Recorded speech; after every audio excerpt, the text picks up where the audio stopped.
So now we're going to move on from our IUPAC naming. Up until now, you definitely should have watched the online videos for training, how to do these sorts of things. We provided some versions of sort of problems we worked through in class. And also you have the online assessment for IUPAC naming. You should be trying that one now as you go through it. Now, we have midterm 2 coming up. As a reminder, midterm 2 is in person. It will be Monday, end of the month. I don't remember the physical date, 21. Does that sound about right? So it'll be in person. We're working on exactly the room assignment and the time assignment. We'll update you guys as soon as possible. That midterm will include long answer, short answer, as well as a group portion. So plan that time. You will be doing your individual portion. We'll have a break, and then you'll have your group portion in the same room. So that will be similar to what you guys may have done for 121. Again, as logistics come together, we'll make all the information available. Most things are just underline. It will be in person as of now. Now, it will cover up until the end of probably this week, end of Friday. It may roll over to Monday, but we will announce the midterm cutoff material. But it will cover things like IUPAC naming, the preliminary acid and base. This is a refresher, acid and base in the context of organic chemistry. So this is going to involve things like structure and stability.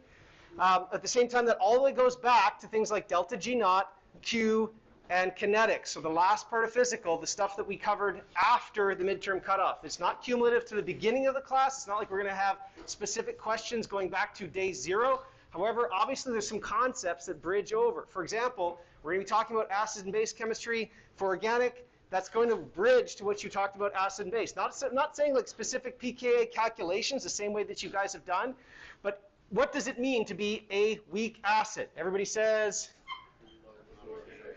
Exactly. Those concepts bridge over to what we're talking over here, right? Being a weak acid means something about delta G, means something about equilibrium constant, equilibrium position. Those still are constant. Okay. We left off last time introducing this sort of continuum of bonding. We have 3 basic kinds of bonds. You can think of 2, ionic and covalent.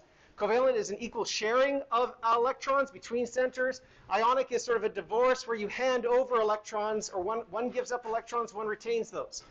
So it's a continuum of sort of strength of bonds, or basically the overall polarity of the bond. Fully nonpolar covalent bonds between 2 elements that have the same electronegativity, carbon and carbon. These are our prototypical covalent nonpolar bonds. So down here over in this end. In the middle, this is where there's still sharing of electrons between 2 atoms, carbon and chlorine. However, there's unequal sharing. In other words, there's still a long time, a lifetime of those electrons are shared between those centers, but chlorine is going to win compared to carbon in terms of tug of war. It is a more electronegative atom on this scale. Does anybody know how the periodic trains of electronegativity works? Which is the most electronegative atom? Fluorine, right? As you move from left to right, or bottom up, you get to a more electronegative center. So the closer you get to fluorine, the more electronegative that center actually is. Then we have the fully ionic. This is where you pair together things with such drastically different electron affinities that you actually get full polarization or electron transfer. Oxygen will hold on to the electrons and become O negative formally. Sodium will actually give up an electron and become formally sodium plus. There's not really, the association is coulombic. We just have a positive and negative species holding together. But what's nice about these is they can exchange. Any positively charged species and any negatively charged species can associate with each other much more freely. But they are fully ionized. So electronegativity is just generally a propensity of an atom to attract electrons to itself. And again, we can look through the periodic table and we should remember this overall periodic trend. Anything that sort of moves towards the top left, towards fluorine, is a more electronegative center. When we talk about the polarity of the bond, it's the difference in electronegativity between the 2 atoms that are involved. So hydrogen and oxygen, or oxygen and carbon, right? 2 pieces. And it's just a tug of war between those 2. As a result, what you get is a bond dipole. A bond dipole is decided by basically saying if I have 2 atoms in a bonding relationship, like the example we gave on the last slide, carbon and chlorine, if I were to draw CH3Cl, and I'm going to focus specifically on the carbon-chlorine bond, just this piece here. What I would do is say, okay, of those 2, chlorine is more electronegative. It will attract electrons more strongly compared to carbon. I would draw a bond dipole along the bonding axis with this cross. What I'm trying to say is, between carbon and chlorine, carbon is more electropositive, chlorine is more electronegative, and there is a direction to this polarization. Chlorine ends up being the negative part of that bonding relationship. It's a way of keeping track of where these polarizations are. And again, they're aggregation. You can think of every one of these little bond dipoles as a vector. In other words, some systems may have very polarized bonds, let's say carbon-chlorine, but if you have enough of them all pointing in opposite directions, so for example, if I had a carbon-chlorine pointing this way and 180 degrees carbon-chlorine pointing that way, what is the net dipole of this molecule? Yeah, they will add together to create molecular dipoles. Bond dipoles are easy to spot because you look at two centers and their relative electronegativity. Overall, atomic or molecular dipoles are aggregations or sums of vectors of these charges. And that's where shape of the molecule comes in. That's the most important part for what we discussed through there. Why do you do this to me? There we go. This is where we need formal charge. Formal charge is one way that we can actually numerically assign or record the charges on specific atoms. So depending on the bonding relationship, it is possible in the case of ionization, if you're making an ionic center like oxygen minus, that's where you look at the number of lone pairs on the center, the number of bonding relationships, and the native valence of that atom. And you should be able to calculate very quickly what the actual charge, positive or negative, on a center actually is. Now that happens with covalent bonds as well. It's possible to create centers where there's a lot of extra covalent bonds leading to an overall charge. Now just generally, what do you think about charge? Is charge on an atom a good thing? Is that something that elements like having? Not generally. In general, you will usually move around charge in a molecule in such a way to minimize this. Having high densities of charge in one part of the molecule is generally considered to be associated with high energy. It's kind of like, it's not directly related to something like delta S, like entropy. What you're doing when you do that is you're concentrating all this energy onto one piece of the molecule. It's not saying that you can't do it, but the more charge you cram into one part of the molecule, the more reactive you make it. So in general, what we're looking for is ways of distributing or moving around charge. Now you should get very comfortable with common sort of forms. If I draw this, first of all, what functional group is represented here? This is an alcohol. I would call it what? This is, if I had to give it an IUPAC name, it is, what's the longest carbon chain? What is Me? And don't look at the periodic table, it's not an element. Yeah, methyl. What is methyl? Well, it's a hydrocarbon. How many carbons in methyl? Uno, right? So this is methyl alcohol, or methanol is what you could call this, right? Single carbon alcohol would have the name methanol. I don't need to have any numbers, anything else. This is just methanol. If this is my alcohol, the normal charge, if I draw it like this, how many bonds do you see on this oxygen right now? 2. What's the normal bonding relationship of oxygen? It normally wants to have. So its charge will be 0. It will have 2 lone pairs, 2 bonds. This is sort of normal oxygen. If you see oxygen that looks like this, same thing, MEO minus, even if I'm not drawing the lone pairs, what looks so different about this? How many bonding relationships do you currently see with it in MEO minus? How many bonds? Only 1. How many lone pairs? Even if it's not shown, non-lone pairs has to be? There are 3. If you do your formal charge calculation, you'll come up saying that, yes, this is a -1 center at oxygen. But something you should have ingrained in you is if oxygen, or if any atom, is holding less bonds than it normally would have, it will generally pick up a negative charge. It is an underachiever, which is bad and is negative. If you had, what's the normal bonding relationship of carbon? How many would it normally have? 4. So if I said I have 1, 2, 3, this is a carbon, and there's a lone pair, I'm only showing 3 bonds, what must the charge on carbon be? Less than it's normally supposed to. It's underachieving. This would be minus. If you do the formal charge definition, you'll see this too. So paying attention to the normal bonding relationship, nitrogen normally has 3 bonds. If it's holding more than, if it's under 3, it will have a negative charge associated. So something you do have to get used to is we will always give you, show you clearly the bonding relationship and the charge, but we may not show all of the lone pairs. You're getting to a point now, organic chemists are fundamentally a little bit lazy. We don't always draw explicitly all of the lone pairs. It's communicated by showing you 1 bond to oxygen, negative charge. There must be 3 lone pairs there, okay? On the other side of this coin, nitrogen, you said normally wants to have how many bonds? 3. So if I drew 1, 2, 3, neutral, methyl, methyl, methyl, I'm implicitly saying there must be 1 lone pair there, normal nitrogen. But if I drew this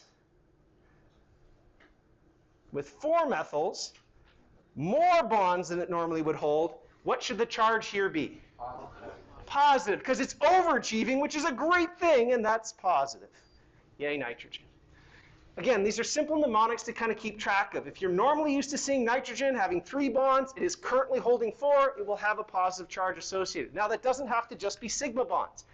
Any extra bonds means that it's using some of its lone pairs to reach out and create a bonding relationship. Even though nitrogen normally has the ability to hold on to 3 other atoms, it's got that lone pair in reserve. It has the ability to say, you know what? There's this other methyl there. That's a great methyl. I do want to bond to it.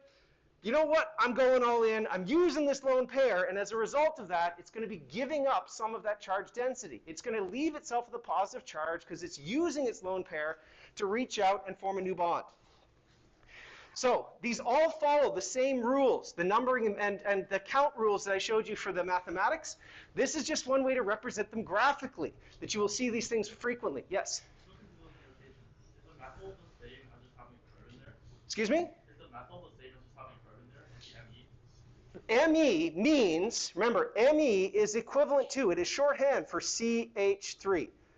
It is a carbon with 3 hydrogens as a side chain. Me is shorthand meaning methyl. Does anybody know what if I wrote ET? Like if I put nitrogen ET, what does that mean? Ethyl, which is how many carbons? 2. So these common shorthands, 2-letter conventions for common branches, ET for ethyl, 2 carbons. Me, 1 carbon. PR, what do you think that would be? 3. Well, 3 because it's propyl, right. So it's in the name that's actually built into it. Bu would be butyl, 4, right, exactly. Again, I name it, I make sure that we comment on this. The number of times people will go into the first midterm on this, and they see an Me on the page, and they're like, this periodic table's wrong. There is no Me anywhere on this one. Remember, these are shorthands, not atoms, right? They're not elemental points. All right. Come on. Oh, why do you do this to me, you bad, bad thing?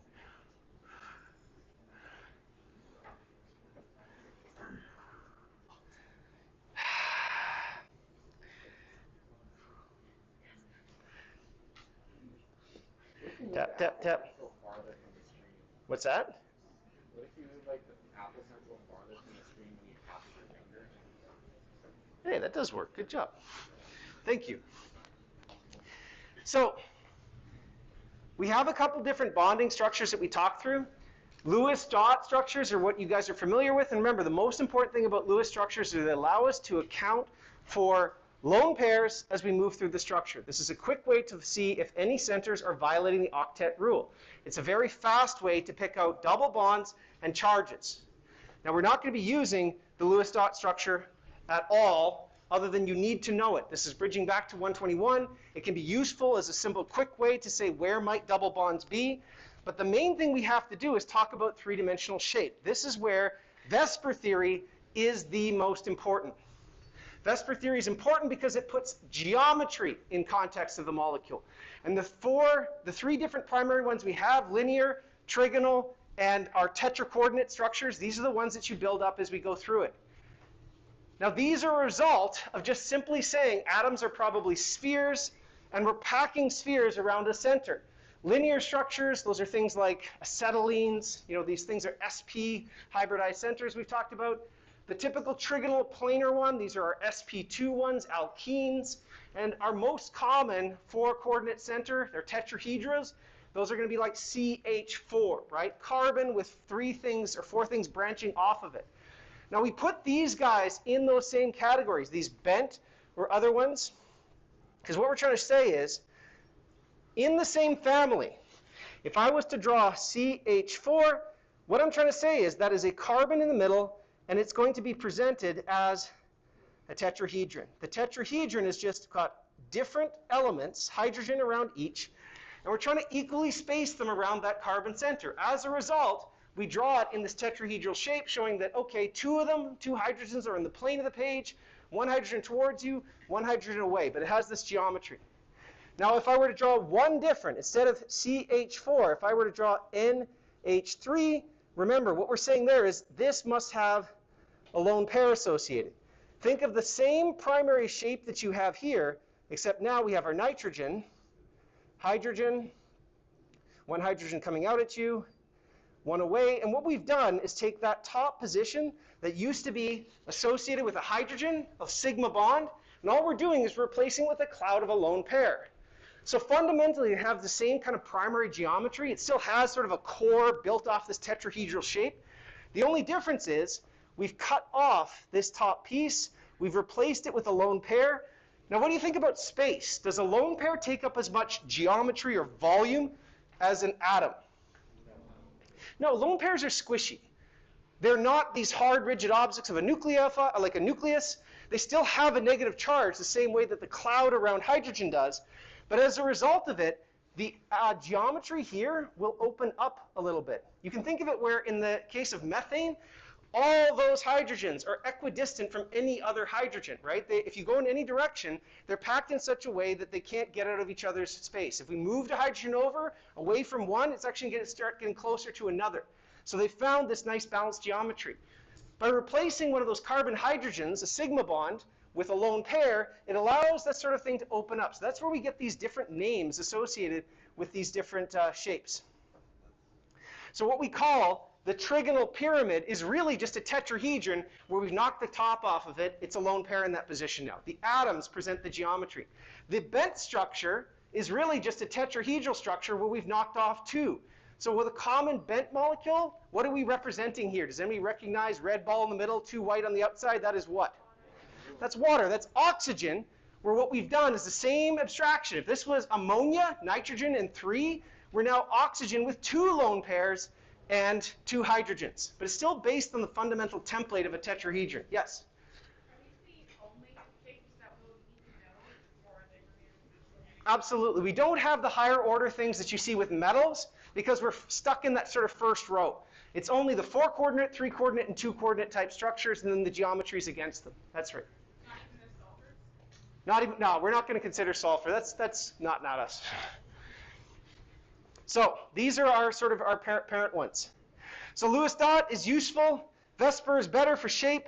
But the reason we have to bridge over, and the thing that matters for reactivity, is orbitals. The reason that reactions happen is because what we're doing is moving electrons from orbitals to other orbitals. The bond forms because an atom has electrons. Those electrons reside in an orbital. The orbital will then reach out to another set of orbitals to create new bonds. So in order to talk about this, we have to introduce what's called valence bond theory. And again, these should all be reviewed back from 121. Valence bond theory says there are atomic orbitals. The primary atomic orbitals, again, for just carbon, what do we have? We have, if you counted them up by the naming, we have S, and then what else? P. Does carbon have anything higher? That's all we have to worry about is our s orbitals and our p orbitals. If you go down to the other blocks, there's D and F. Those are cool. That's weird. That's not organic chemistry. We're only focusing on the s and p orbitals.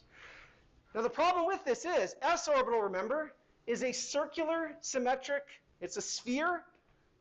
The p orbitals are these dumbbells, right? And there are 3 different p orbitals for every carbon atom here. Now when we call these atomic orbitals, these are quantum mechanical solutions to where the probability of these electrons might be.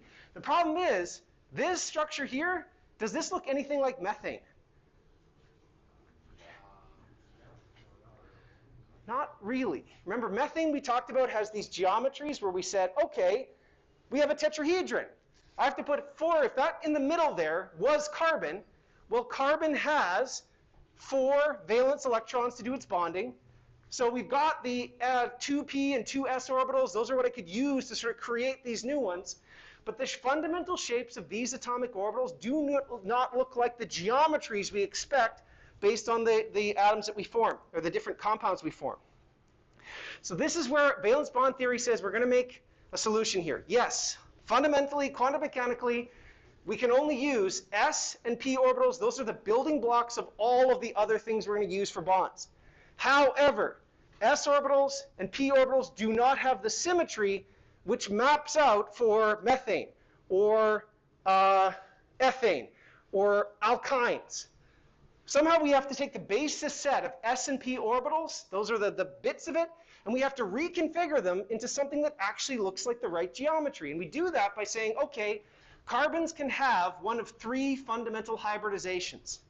If I take carbon and it is involved in 2 double bonds and 2 sigma bonds, I refer to it as sp hybridized. An alkene, 1 pi bond, 3 sigma bonds would be sp2, and my normal methane, sp3. So has anybody seen why we come up with this name? Why is it called sp3?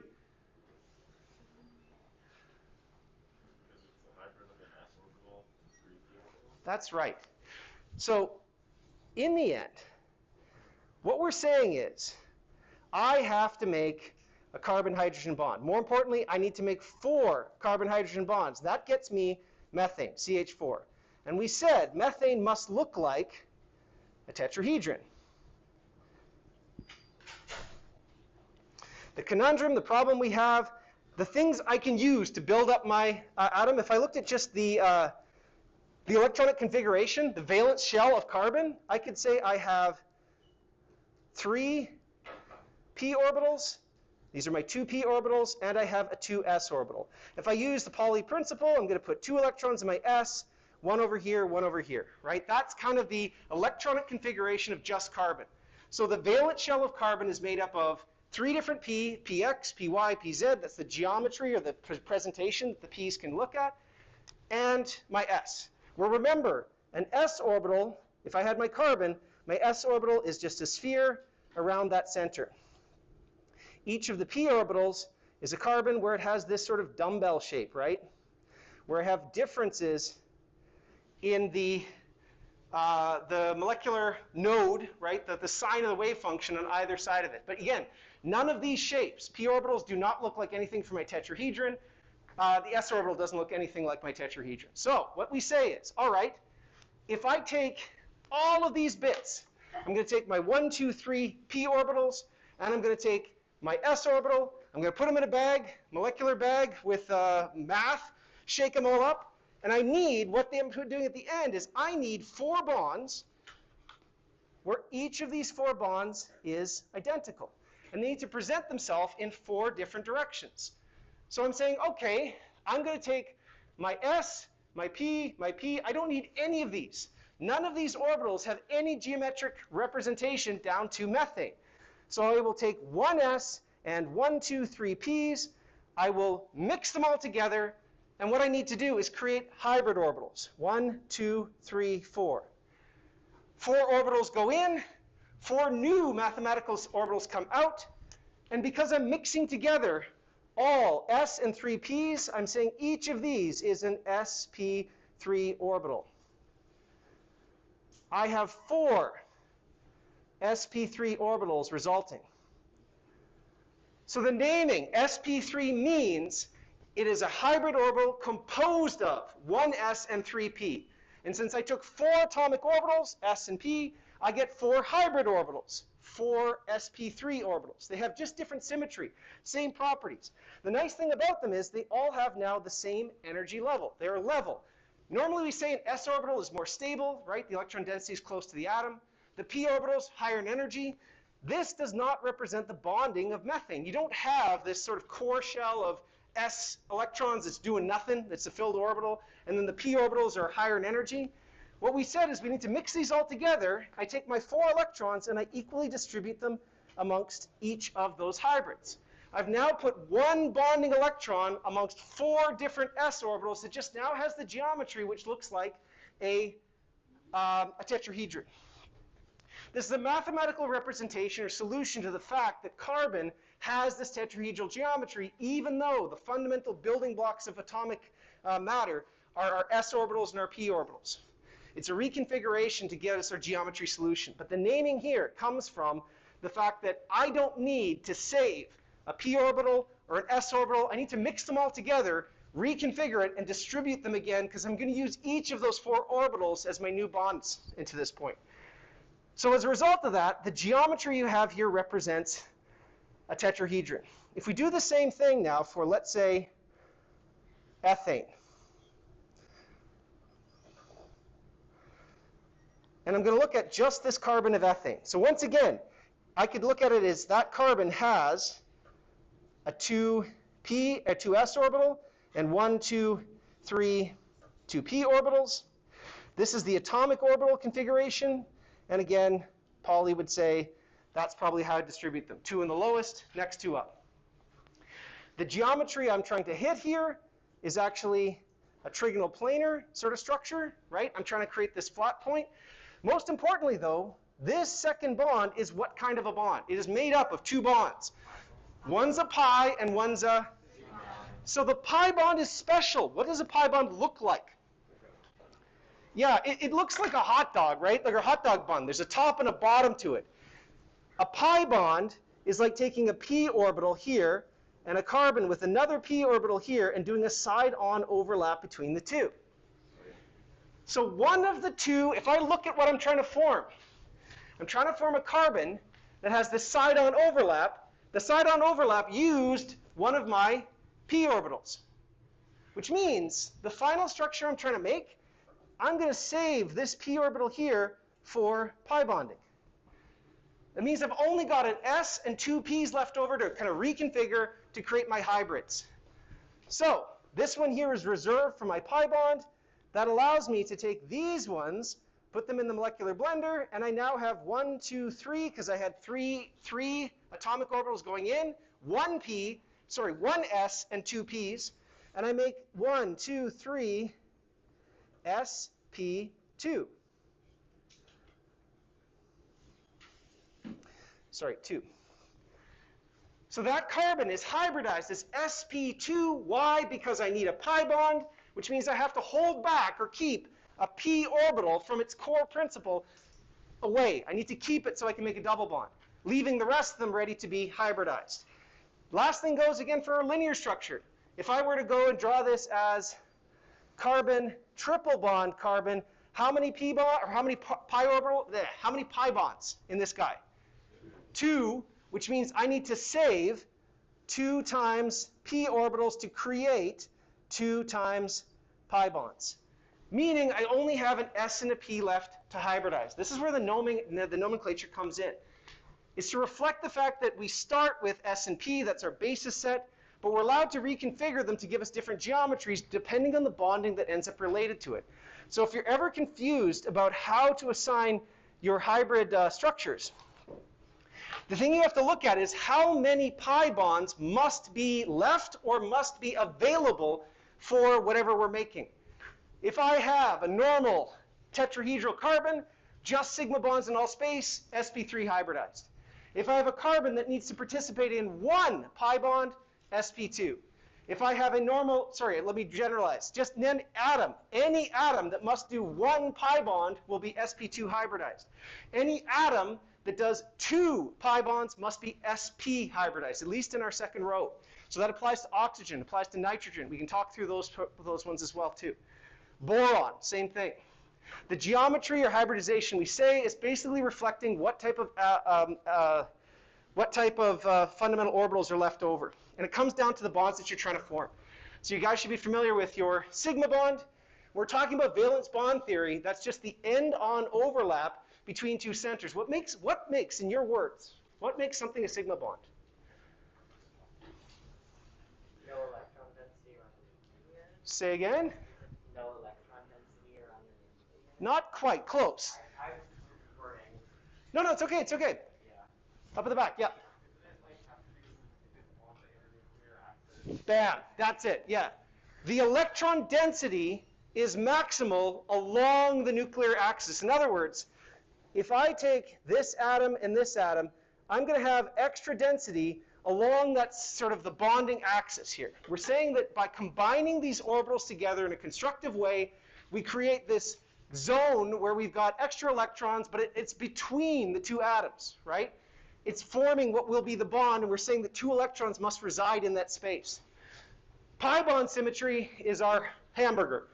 They're above and below that point, and they have this symmetry, which means if you come in from the side, there's actually a node cutting right through the carbons. If we look at the trigonal planar shape that we're showing here, we're saying that those 2 other atoms, if this was ethane, the hydrogens are projecting along a plane where above and below that plane is my extra pi bonds. This matters because this is what determines geometry of where atoms will actually react with each other. It predicts where new nucleophiles will approach. Everything about how an atom sort of goes through comes down to this principle. This is the point where chemistry is not a complete Wild West roadshow. There's actually very specific angles of attack that are possible in the same way that if you're approaching a bridge, you have to come in on one side, go over the other. There's 2 lanes that are involved. There's structure here of how bonds will be formed based on these geometries. So it's really important to see these. So valence bond theory is awesome. This gives us sort of shape. The one above it, though, is to assume and make sense that, look, it's not just valence bond. We have to look back to the overall structure of orbitals of a molecule. Molecular orbital theory, the highest one, says... I'm having trouble hearing you. Oh, I'm sorry. Could you... I apologize. Molecular orbital theory says that if I have many, many atoms coming together now, the collection of a whole bunch of atoms create what we call molecular orbitals. And it's a sum over all of those ones. So in other words, this is benzene. The reason we need something like MO theory is benzene has a very special property. This structure here on the left, this structure here on the right, how are they related to each other? It starts with an R. This is called resonance. Valence bond theory fails to talk about resonance because valence bond theory says, well, benzene is basically a carbon-carbon double bond and a carbon-carbon single bond alternating around. What do you know about the length of a carbon-carbon double bond? Longer or shorter? And the carbon-carbon single is? So if this was true, if this picture was real, benzene would have this alternating long, short, long, short, long, short if you went around, right? It would have this weird asymmetric sort of shape. But we know benzene is every single carbon-carbon bond has the exact same length. They are identical to each other.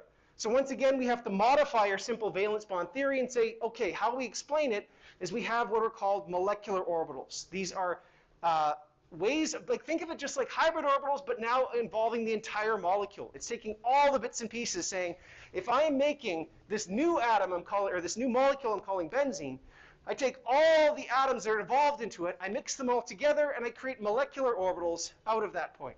The ones that matter for doing chemistry are what are called the valence bonds, what we call the highest occupied and the lowest unoccupied molecular orbital. The reason we focus on those is just like valence bond theory. You know, carbon, methane, has these 1s orbitals, but they're down in the core and they do not participate very easily with reactions. Instead, we look at their valence, the 2s and 2p. In the same way here, we're saying that yes, benzene is made up of a lot of core molecular orbitals, but the one that's going to actually be involved with chemistry is the highest occupied one. It's the one that's the highest energy, and those electrons are right at the fringe. They're the ones that see the sort of the battlefield. They're the ones that actually have to go and do chemistry. The lowest unoccupied, that's the space where electrons can be accepted. It doesn't have electrons in them yet, but if I come with a reagent that's going to donate those electrons, then this is where those electrons will end up being received. So it doesn't have to have electrons here, but we're painting a picture saying that reactions happen because either they're in a molecular orbital and they get used out to reach out to the world, or there's a hole where they could be and electrons come to them. So it's a source and a sink. The view that we're doing now is saying electrons either have to reach out to create a new bond, we're sharing this way, or I'm waiting and I've got this pocket that can receive electrons and those come to me. One way or another, we're transmitting electrons between spaces.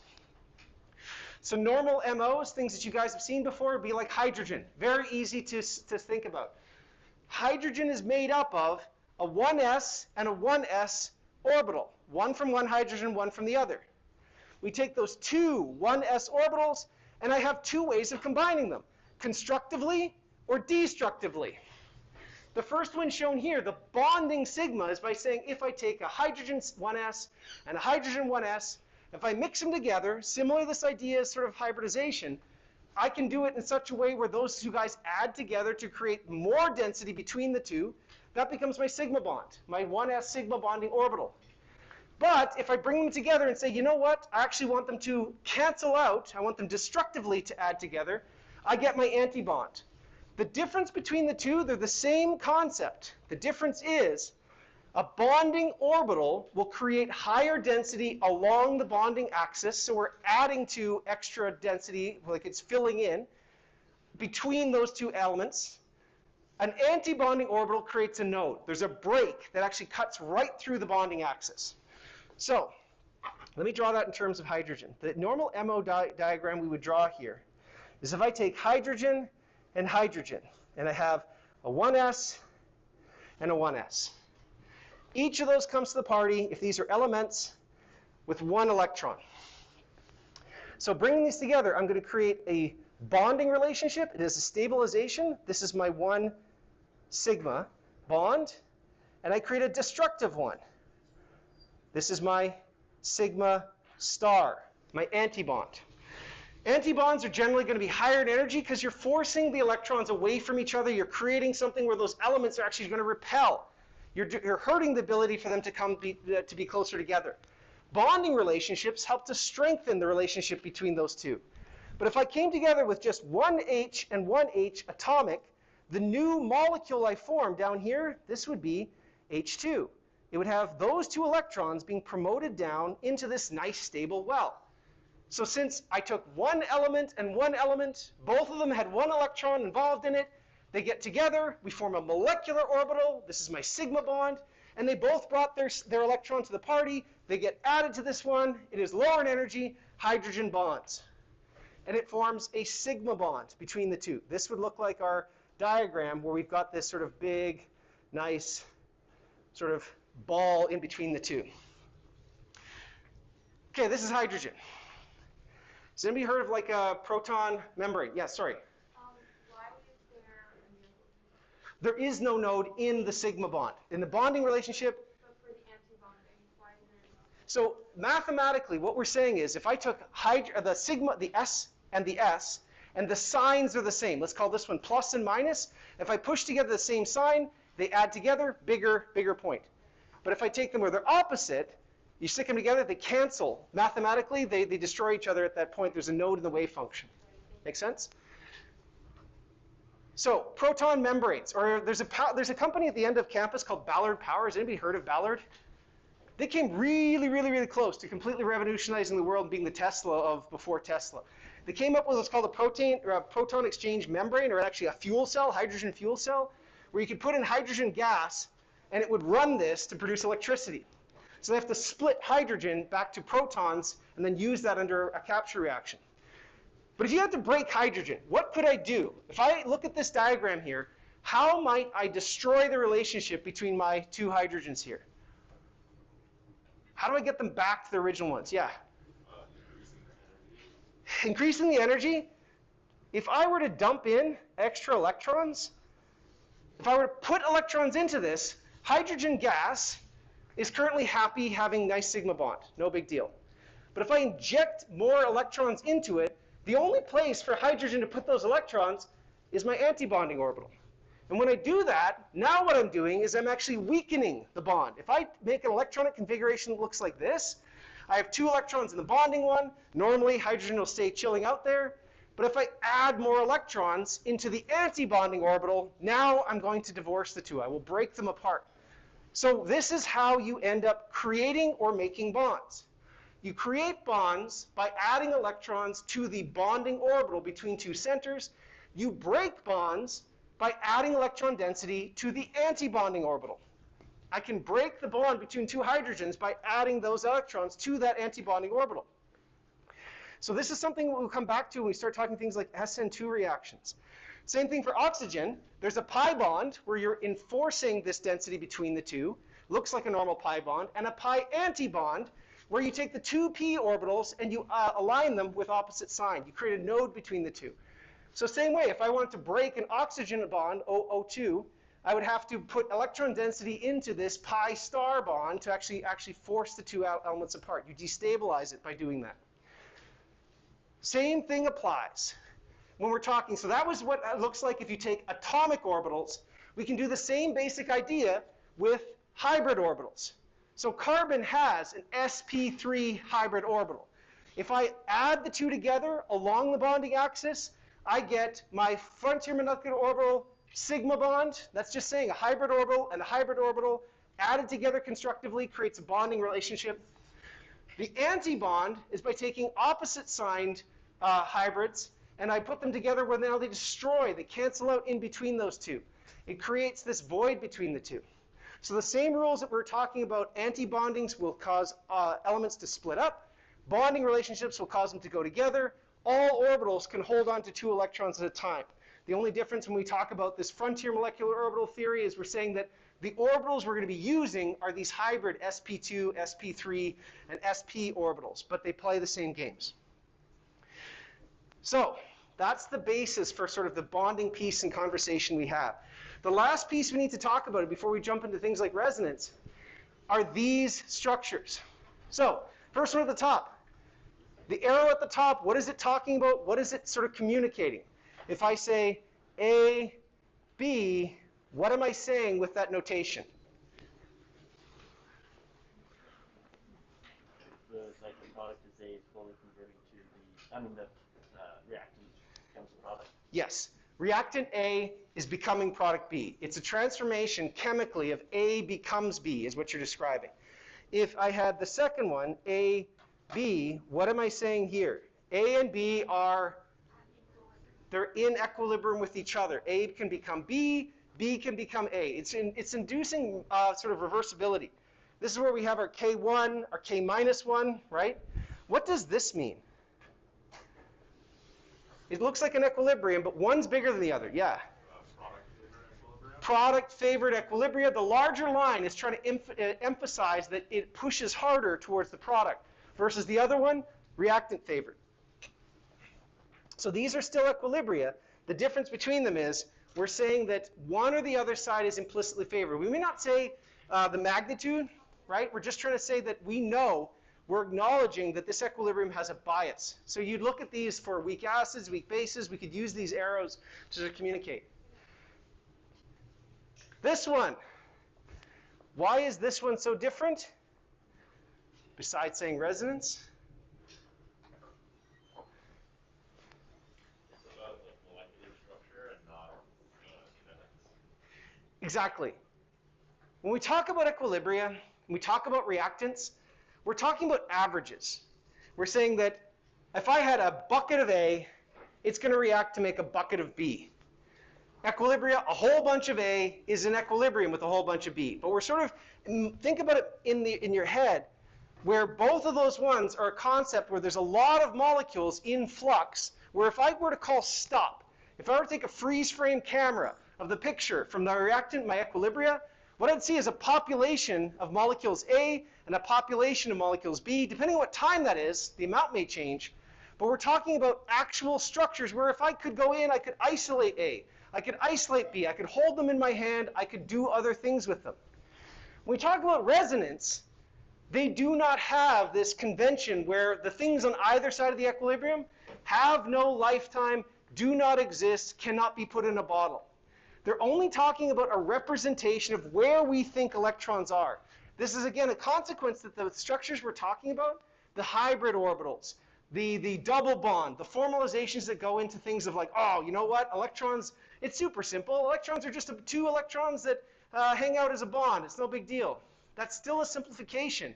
When we talk about resonance, you're talking about sharing electrons in these larger molecular orbitals that don't really fall into the same category. They're harder to represent, but most important is never look at a resonance structure as a movement or a motion. we use that language, but you could not take something that was on this side of the equilibrium, or this side of the arrows, and the other side of the arrows, and freeze it and hold on to it. It's not something that has any lifetime. It is something that we just draw. These ones, curved arrows, these are not just sort of lazy reactions. What we're showing here is where electrons start and where they go. This is our notation that sort of keeps track. It's an accounting system that says when new reactions happen, they start here and they go here. So this is from, and this is to. It's a description of where electrons came from and where they're going to. So back to our frontier molecular orbital theory, we would say that the highest occupied molecular orbital, that's where electrons start, and they move towards another molecule to their lowest unoccupied molecular orbital, or an antibonding orbital, somewhere there's a deficiency of electrons, a positive charge. So this notation that we're doing is not just about movement of atoms, it's talking about where electrons are moving between spaces. This is how we keep track of how these reactions go. So taking a quick second of curved arrow notation. Who's seen curved arrow notation before? Okay, cool. Very cool review. The most important thing with this is in your head, repeat to yourself.